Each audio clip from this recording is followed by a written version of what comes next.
ഇന്നത്തെ ദിവസം ഏറ്റവും കൂടുതൽ ചർച്ച ചെയ്യപ്പെട്ട ഒരു പ്രസംഗം ചരിത്രപ്രസിദ്ധമായിട്ടുള്ള സഖാവ് എ വിജയരാഘവന്റെ പാർട്ടി സമ്മേളനത്തിലെ ഒരു പ്രസംഗമായിരുന്നു.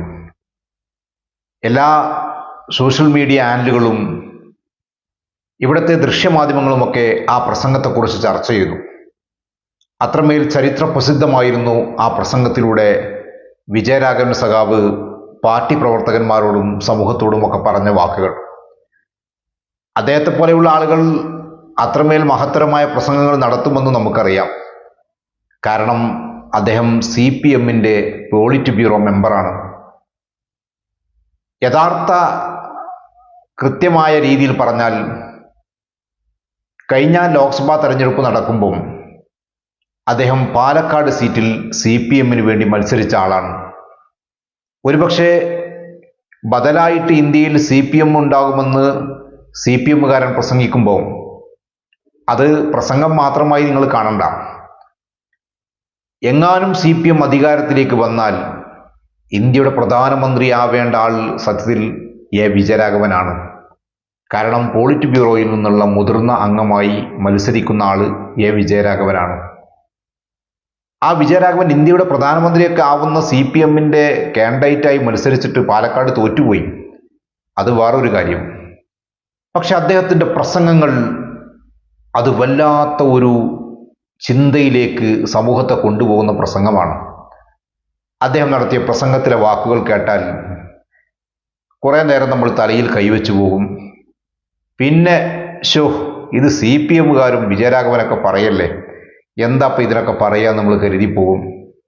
പിന്നെ നമ്മൾ കരുതും ഒരു പ്രധാനപ്പെട്ട പാർട്ടിയുടെ പോളിറ്റ് ബ്യൂറോ മെമ്പറല്ലേ, എന്താണ് ഇങ്ങനെയൊക്കെ പറയുന്നതെന്ന് കരുതിപ്പോകും. സത്യത്തിൽ എന്താണ് ഈ വിജയരാഘവൻ സഖാവൊക്കെ പ്രസംഗിക്കുന്നത്? CPMന്റെ പാളയം ഏരിയ കമ്മിറ്റിയുടെ സമ്മേളനം തിരുവനന്തപുരത്തെ വഞ്ചിയൂരിൽ വെച്ച് നടന്നു. വഞ്ചിയൂരിലെ പ്രധാനപ്പെട്ട ഒരു റോഡ് അടച്ചുകൊണ്ട് പാർട്ടി അവിടെ സ്റ്റേജ് കെട്ടുന്നു. ആ സ്റ്റേജ് കെട്ടിയിട്ട് സമ്മേളനം നടത്തുന്നു. കേരളത്തിലെ പോലീസ് പിണറായിയുടെ പോലീസ് ആയതുകൊണ്ട് അതിന് കേസൊന്നും എടുക്കുന്നില്ല. ഇവിടുത്തെ പൊതുപ്രവർത്തകന്മാർ കോടതിയിൽ പോകുന്നു. കോടതി അതിരൂക്ഷമായി വിമർശിക്കുന്നു. പോലീസ് കേസെടുക്കാൻ നിർബന്ധിതരാകുന്നു. പോലീസ് കേസെടുക്കുന്നു. പോലീസ് അവിടെ പന്തൽ കെട്ടിയ അതിൻ്റെ തൊഴിലാളികളെയും മൈക്ക് ഓപ്പറേറ്ററെയും മൈക്കിനെയും ബോക്സിനെയും ആംപ്ലിഫയറിനെയും ഒക്കെ പ്രതിയാക്കി കേസെടുക്കുന്നു. താൽക്കാലികമായി പോലീസ് കരുതിയത് അങ്ങനെ ഒരു FIR ഇട്ടിട്ട് അതിൽ നിന്ന് രക്ഷപ്പെടാമെന്നായിരുന്നു. പക്ഷേ ഹൈക്കോടതി അതിരൂക്ഷമായ വിമർശനം നടത്തിയിട്ട് പറഞ്ഞു, ജനങ്ങളുടെ സഞ്ചാര സ്വാതന്ത്ര്യം നിഷേധിക്കപ്പെട്ട ആ സ്റ്റേജ് കെട്ടിയിട്ട് ആരാണോ ആ സമ്മേളനത്തിൽ പങ്കെടുത്തത്, ആരൊക്കെയാണോ അതിൽ പ്രസംഗിച്ചത്, അവരെ പേരിലൊക്കെ കേസെടുക്കണം. ഇത് കോടതിയുടെ രൂക്ഷമായ വിമർശനത്തോടുകൂടി പോലീസിന് കൊടുത്ത നിർദ്ദേശമാണ്. അപ്പോൾ പോലീസിന് കേസെടുക്കൽ നിർബന്ധമായി. CPMന്റെ ജില്ലാ സെക്രട്ടറിയെയും പാളയം ഏരിയ സെക്രട്ടറിയുടെയും ഒക്കെ പേരിൽ കേസെടുത്തു. ആ കേസെടുത്ത പശ്ചാത്തലത്തിലാണ് ഈ വിജയരാഘവൻ സഖാവിന്റെ സ്റ്റേറ്റ്മെന്റ് വരുന്നത്. എന്താണ് അദ്ദേഹം പറഞ്ഞു കൂട്ടിയത്? CPM സമ്മേളനം നടത്തിയതിന്റെ പേരിൽ വലിയ പുകിലാണ് ഇവിടെ, കേസ് കൊടുത്തിരിക്കുന്നു, ഞങ്ങൾക്കൊരു സമ്മേളനം നടത്താൻ പാടില്ലേ, എന്തിനാണ് ഇങ്ങനെയൊക്കെ ആളുകൾ യാത്ര ചെയ്യുന്നത്, എന്തിനാണ് കാറുകളിൽ യാത്ര ചെയ്യുന്നത്, കാറില്ലെങ്കിൽ നിങ്ങൾക്ക് നടന്നു പോയാൽ പോരെ. ആ പ്രസംഗത്തിന്റെ ഉള്ളടക്കം പറയാതിരിക്കാനാണ് നല്ലത് സത്യത്തിൽ. ഇനി നമുക്ക് ഏതായാലും ഒരു കാര്യം ഉറപ്പാണ്, കേരളത്തിൽ പുതിയ ചില നിയമങ്ങളൊക്കെ വരാൻ സാധ്യതയുണ്ട്. കാരണം പോളിറ്റ് ബ്യൂറോ മെമ്പറാണല്ലോ. അദ്ദേഹം നടക്കാൻ വേണ്ടി തീരുമാനിച്ചിരിക്കുന്നു. അതിലൊന്നാമതായിട്ട് നടക്കേണ്ട ആൾ കേരളത്തിലെ ഉന്നത വിദ്യാഭ്യാസ മന്ത്രി ബിന്ദുവാണ്. കാരണം പോളിറ്റ് ബ്യൂറോ മെമ്പർ പറയുന്നത് ആദ്യം നടപ്പിലാക്കേണ്ടത് CPMന്റെ മന്ത്രിസഭയിലെ അംഗങ്ങളാണ്. വിജയരാഘവൻ സഖാവ് പറയുമ്പോൾ പ്രത്യേകമായി നടപ്പിലാക്കേണ്ട ആൾ ബിന്ദുവാണ്. കാരണം ഭാര്യയും കൂടി ആകുമ്പം ആദ്യം നടപ്പിലാക്കി തുടങ്ങേണ്ടത് വീട്ടിൽ നിന്നാണല്ലോ. അതുകൊണ്ട് ഉന്നത വിദ്യാഭ്യാസ മന്ത്രിയുടെ ഇനി സെക്രട്ടേറിയറ്റിലേക്കുള്ള വരവ്, തിരുവനന്തപുരത്തേക്കുള്ള നടത്തം, തിരുവനന്തപുരത്ത് അവിടുത്തെ ലൊക്കാലിറ്റിയിൽ പോകുന്ന പരിപാടികളൊന്നും ഇനി ബിന്ദു എന്ന് പറയുന്ന മന്ത്രി കാർ ഉപയോഗിക്കില്ല. ഒന്നുകിൽ നടന്നു പോകും, അതല്ലെങ്കിൽ ചെറിയ വണ്ടിയിൽ ഓട്ടോറിക്ഷയിലൊക്കെ ഇങ്ങനെ വന്നിട്ട് മന്ത്രി ഉദ്ഘാടനങ്ങളൊക്കെ കഴിഞ്ഞു പോകും. തുടക്കം അവിടുന്നായിരിക്കും. വിജയരാഘവൻ സഖാവിന്റെ ആ പ്രസംഗത്തിലെ ആ പോയിന്റുകൾ ഒന്ന് ഇടയ്ക്ക് കേൾക്കുന്നത് നല്ലതാണ്. ഒന്ന് കേട്ടു നോക്കാമോ? പൊതുയോഗം വെച്ചു. സഹിച്ചൂടാ. അയ്യോ, റോട്ടൊക്കിൽ മാർസിസ്റ്റേര് പൊതുയോഗം വെച്ചു. കാറ് പോകാത്ത റോട്ടിൽ സ്റ്റേജ് കെട്ടി കുടുങ്ങിയില്ലേ മനുഷ്യൻ. ഏതോ റോട്ടൊക്കെ സ്റ്റേജ് കെട്ടി തുടങ്ങിയില്ലേ. അപ്പോഴേക്കും മറ്റേ കേസ് സുപ്രീം കോടതിയിലേക്ക്. എന്തിനും ഇവിടെ ഒരു ലോക്കൽ സമ്മേളനത്തിന്റെ പൊതുയോഗത്തിന് സ്റ്റേജ് കെട്ടി സുപ്രീം കോടതിയിൽ പോയി കേസ് എടുക്കുക. എന്താ കാര്യം? അങ്ങനെയൊക്കെയാണ്. വലിയ പബ്ലിസിറ്റി കിട്ടും. എന്തൊരു ട്രാഫിക് ജാം. അല്ലെങ്കിൽ അവിടെ ട്രാഫിക് ജാം ഉണ്ടാവില്ലേ? ഇപ്പൊ ഇന്ന് ഇവിടെ ഒരു ട്രാഫിക് ജാം ഉണ്ടായി നമ്മളെ പൊതുയോഗത്തിൽ നിന്ന്. അല്ലെങ്കിൽ കേച്ചേരിയിൽ ട്രാഫിക് ജാം എന്ത് ഞാൻ അതിനെ പോകണ്ടേ? ഞാൻ ഇടയ്ക്കാണല്ലോ. 10 മനുഷ്യൻ പോകുമ്പോൾ എത്ര സ്ഥലം പോരെ? 10 കാർ പോകാൻ എത്ര സ്ഥലം വേണമെന്ന് ആലോചിച്ച് നോക്കിയാൽ. അത് ആരും പറയുന്നില്ല. ഇവരെല്ലാവരും കൂടി കാർ പോകേണ്ട കാര്യമൊന്നും നടന്നു പോയപ്പോര്. എന്താ പണ്ടൊക്കെ നമ്മൾ നടന്നു പോയില്ലേ? ഇത്ര കാറ് പോകണമെന്ന് നിങ്ങൾ ആരെയും ചോദിക്കില്ല. ആരും ചോദിക്കില്ലല്ലോ. എന്നാ ഇത്ര വലിയ കാറ് വേണോ? അത് വേണം. എന്നൊരു കുഞ്ഞിക്കാറ് പോയപ്പോര്. പിന്നെ ഏറ്റവും വലിയ കാറ് പോകുമ്പോ അത്രയും സ്ഥലം പോവല്ലേ? 25 കാർ ഇങ്ങനെ കിടക്കുമ്പോ നിങ്ങൾ ആലോചിക്കേണ്ട എന്താ? 25 കാറ് കിടക്കുന്നു എന്നല്ല, 25 ആളെ ഉള്ളൂ എന്നാ. മനസ്സിലായി? ആ കാറിലാരാ? ഇനി രണ്ടാമത് വിജയരാഘവൻ സഖാവ് പറയുന്നത് എന്തെന്നറിയോ? ആരാണ് ഇപ്പൊ ഈ കാറിലൊക്കെ പോകുന്ന ആളുകൾ? സല്ലപിച്ചു പോകുന്നവര്, ആഹ്ലാദിച്ചു പോകുന്നവര് ആരാണ് ഈ പോകുന്നവരൊക്കെ? അമ്മായിയമ്മയുടെ അടുത്തേക്ക് പോവാണ്. ഞായറാഴ്ചക്കാവുമ്പോൾ അമ്മായിയമ്മയുടെ അടുത്തേക്കൊന്ന് പോവല്ലോ. അവരൊക്കെ എന്തിനാ ഈ കാർ ഉപയോഗിക്കുന്നത്? പുതിയ നിയമം മന്ത്രിസഭ ഉണ്ടാക്കുന്നത് നമ്മൾ കാത്തിരിക്കുകയാണ്. അമ്മായിമ്മന്റെ അടുത്തേക്കെങ്ങാനും കാർ ഉപയോഗിച്ചിട്ട് മകനും മരുമകളൊക്കെ പോയാൽ പുതിയ കേസ് വരുന്ന രീതി ഉണ്ടാവും. കാരണം പോളിറ്റ് ബ്യൂറോ മെമ്പറാണ് പ്രസംഗിച്ചത്. ആ പോളിറ്റ് ബ്യൂറോ മെമ്പർ പറയുമ്പോൾ അതിനനുസരിച്ചുള്ള ചില നിയമങ്ങൾ ഉണ്ടാക്കേണ്ടി വരും. പിണറായി വിജയൻ ഭരിക്കുന്നത് കൊണ്ട് ആ നിയമം ഉണ്ടാക്കില്ല എന്നൊന്നും നമുക്ക് പറയാൻ വേണ്ടി പറ്റില്ല. ആ നിയമം ഉണ്ടാക്കുമെന്നുള്ള ഭയപ്പാടിലാണ് കേരളത്തിലെ ജനങ്ങൾ മുഴുവൻ നിൽക്കുന്നത്. അമ്മായിയമ്മയെ കാണാൻ വേണ്ടി പോകുന്നതിന് പ്രത്യേകമായ ഒരു ആക്ട്, ഒരു നിയമമൊക്കെ ഇവിടെ വരാൻ വേണ്ടി സാധ്യത ഉണ്ടോ എന്ന് നമ്മൾ സംശയിക്കുകയാണ്. ഇനി അമ്മായിമാരുടെ അടുത്തേക്ക് പോണതിനെ പറ്റി പറഞ്ഞത് കേട്ടുപോകി. ആ കാറിലാരാ മെല്ലെ അങ്ങനെ ഉരുട്ടി പോണ്ടാവും. അമ്മായിമ്മേനെ കാണാൻ പോകും. ഞായറാഴ്ച തിരക്ക് കൂടുതലാ. കാറൊക്കെ എടുത്തിന് അമ്മായിമ്മേന്റെ വീട്ടിക്ക് പോകുക. അങ്ങനെ വർത്താനം പറഞ്ഞു സല്ലപിച്ചു. അത്യാവശ്യത്തിന്റെ പൊക്കയിൽ വളരെ കുറവായിരിക്കും. ഞാനതിനെതിരൊന്നുമില്ല. കാറുള്ളോ കാറ് പോയിക്കോട്ടെ. അപ്പോ കാറുള്ളോൻ കാറ് പോകുന്നത് പോലെ തന്നെ പാവങ്ങൾക്ക് ഒരു ജാഥ നടത്താനുള്ള സ്വാതന്ത്ര്യം അനുഭവിച്ചു തരണമെന്ന് വളരെ വിനയപൂർവ്വം ഞാൻ അഭ്യർത്ഥിക്കുകയാണ്. ഇതൊക്കെ കഴിഞ്ഞിട്ട് വിജയരാഘവൻ സഖാവ് അണികൾക്കൊരു ഉത്ബോധനാണ്. എന്താ അണികൾക്കുള്ള ഉത്ബോധനം പറയും? നമ്മളിതൊക്കെ നടത്തുന്നത്, നമ്മൾ ഈ റോഡ് ബന്ദിയാക്കിയിട്ട് സ്റ്റേജ് കെട്ടുന്നത്, നമ്മൾ മാർച്ച് നടത്തുന്നത്, നമ്മൾ പ്രകടനം നടത്തുന്നതൊക്കെ എന്തിനു വേണ്ടിയാണെന്നറിയോ?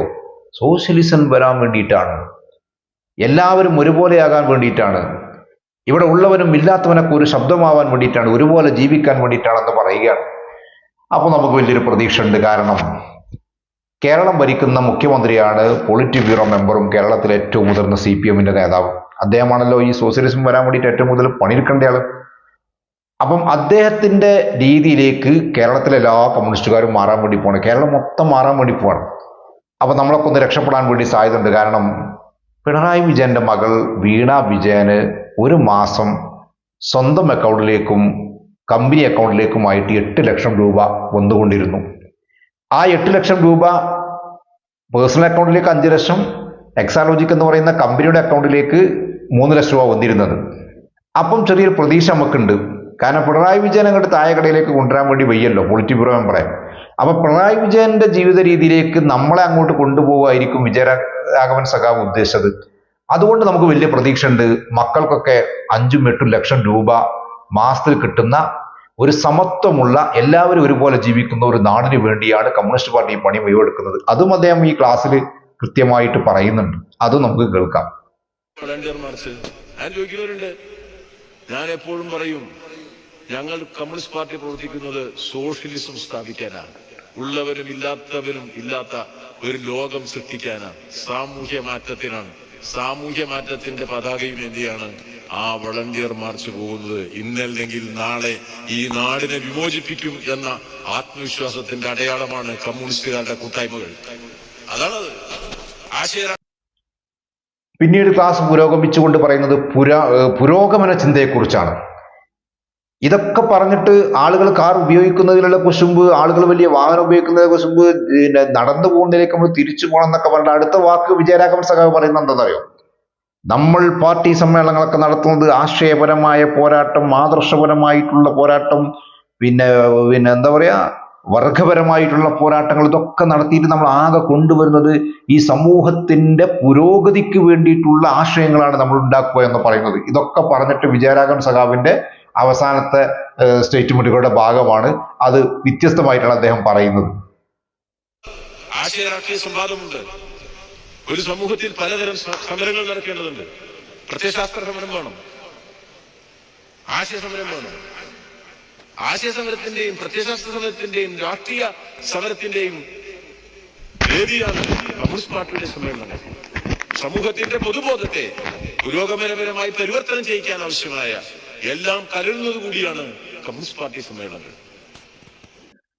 പിന്നീട് അദ്ദേഹം അവസാനത്തിൽ പറയുന്നത്, നമ്മൾ ഈ ലോകത്തിന് മാത്രങ്ങൾ ജീവിക്കുന്ന ടീമാണ്. ഇതിൽ നരകത്തിനെ കുറിച്ച് ചർച്ചയേ ഇല്ല കേട്ടോ. ആരും ഒരു ഭയപ്പെടേണ്ട, നരകത്തിനെ കുറിച്ച് സമ്മേളനത്തിൽ ചർച്ച തന്നെയില്ല. പിന്നെ ജീവിച്ചിട്ട് മരിക്കുന്ന രംഗം, മരിച്ചിട്ടുള്ള ജീവിതത്തെക്കുറിച്ചൊക്കെയാണ് ചില ആൾക്കാർ ചർച്ച ചെയ്ത് ആശങ്കപ്പെടുന്നത്. എന്താകും അവിടെ ചെന്നാൽ എന്നൊക്കെ ആശങ്കപ്പെടുന്നത്. എല്ലാ സഖാക്കളോടായിട്ട് പറയണം, ഇതിൽ നരകം ചർച്ചയല്ല കേട്ടോ, ഇതിൽ മരിച്ചിട്ടുള്ള ജീവിതം ചർച്ചയല്ല. അപ്പൊ എന്താ വിജയരാഘവൻ സഖാവ് പറയേണ്ടത്? കിട്ടുന്നിടത്തോളൊക്കെ ഇവിടുന്ന് നോക്കിക്കോളി, ഇത് കഴിഞ്ഞാൽ കഴിയും. അയാളപ്പോൾ ആകെ ഈ സമ്മേളനത്തിലൂടെ പറയുന്നത് എന്ന് വിജയരാഘവൻ സഖാവ് പറയാണ്. കിട്ടുന്നിടത്തോളം നോക്കിക്കോളി, ഇതിൽ മരണത്തെക്കുറിച്ച് ചർച്ചയില്ല, ഇതിൽ മരണാനന്തര ജീവിതത്തെക്കുറിച്ച് ചർച്ചയില്ല. അതൊന്നും ചർച്ചയുടെ പാർട്ടിയല്ല കേട്ടത്. കിട്ടുന്നിടത്തോളം നോക്കിക്കോളി എന്ന് പറഞ്ഞിട്ട് വിജയരാഘവൻ സഖാവ് അണികൾക്ക് കൂടുതൽ ഊർജം കൊടുത്തുകൊണ്ടാണ് ആ പ്രസംഗം അവസാനിപ്പിക്കുന്നത്. അതും കൂടി നമുക്ക് കേൾക്കാം. എന്നിട്ട് നിങ്ങളിത് ഫുള്ള് കേൾക്കുക, നിങ്ങൾ ഷെയർ ചെയ്യുക. മാറുന്നൊരു ലോകത്ത് നമ്മൾ ജീവിക്കുന്നത്. ഇരിക്കുന്ന സമയത്ത് മുഴുവൻ ചർച്ച നരകം എങ്ങനെയാ, നരകം എങ്ങനെയാ, അതൊന്നും ഇല്ല കേട്ടോ. ആ ചർച്ച നമ്മളെ പാർട്ടിയിലില്ല. നരകം എങ്ങനെയെന്ന ചർച്ച ഒറ്റ പാർട്ടി സമ്മേളനത്തിലില്ല. വേറെ ചിലരുണ്ട്, മരിച്ചു പോയുള്ള കാര്യം മാത്രമേ പറയുള്ളൂ, ജീവിച്ചിരിക്കുന്ന കാര്യം ഒന്നും പറയില്ല. മനുഷ്യപ്പ ശ്രമിക്കുന്ന എന്തിനാ? മരിക്കാണ്ടിരിക്കാനാ. പണ്ടത്തെ ആ ഒരു നിരക്ക് എത്ര? 25, 30, പിന്നെ 40, 45, ഇപ്പൊ എത്ര? 80, 90. മനസ്സിലായില്ലേ? വടി കുത്തിപ്പിടിച്ച് ആരെങ്കിലും ഈ സമ്മേളനത്തിന് വന്നോ? ആരെങ്കിലും ഉണ്ടോ? എല്ലാവരും